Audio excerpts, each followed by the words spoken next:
strike. Makamishi, பிரச்சனைய left handல handle பண்ற Michael அசி. No more boomer taxi and I sell ரொம்ப busy. First copy ball main t-shirt போட்டா கூட அசி. இப்போ ரொம்ப குஷி.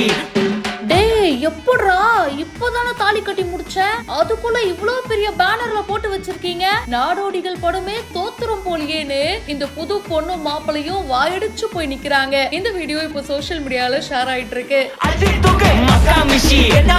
கல்யாணம் பண்ணி அப்பதான் முடிச்சிருக்காங்க. தாலி கட்டி போட்டோவுக்கு போஸ்ட் கொடுத்திருக்காங்க. அப்படியே வெளியில வந்து பார்த்தா அதுக்குள்ள அவ்வளவு பெரிய கட் அவுட். இப்போதானே ஜஸ்ட் நான் தாலி கட்டிட்டு வந்தேன், அதுக்குள்ள அத போட்டோ எடுத்து பிரிண்ட் பண்ணி எப்படி இது பிராக்டிகலி பாசிபிள்? நாடோடிகள் படத்தையே மிஞ்சிட்டீங்களேப்பான்னு மணமக்கள் வாயடிச்சு போயிட்டாங்க. நாடோடிகள் படத்துல இப்படிதானே வரும், உதவி செஞ்ச அடுத்த நிமிஷமே பாத்தீங்கன்னா பெரிய பேனரே போட்டிருப்பாரு. அது என்னங்க, அதெல்லாத்தையும் விட இவங்களோட ஃப்ரெண்ட்ஸ் மிஞ்சிட்டாங்க அப்படின்னு சொல்லணும். தாலி கட்டிட்டு வீட்டுக்கு கூட இன்னும் நான் கிளம்பலடா, அதுக்குள்ள என்னடா இவ்வளவு பெரிய பேனர்ல போட்டோ போட்டு வச்சிருக்கீங்கன்னு அப்படியே ஆணு பார்த்துட்டு இருக்காங்க. இந்த ஷாக்கிங் சர்ப்ரைஸ்ன்னு சொல்லுவாங்கல்ல, அது இதுதானோ? ஏஆர் சிவனந்தன், ஏஆர் சிவா ட்ரோனர் அப்படின்றவர் தான் இந்த வீடியோவை ஷேர் பண்ணிருக்காரு. இப்போ இந்த வீடியோ சோஷியல் மீடியால வைரலா போயிட்டு இருக்கு. இதை பத்தி உங்களுடைய கருத்துக்களை கமெண்ட் பண்ணுங்க.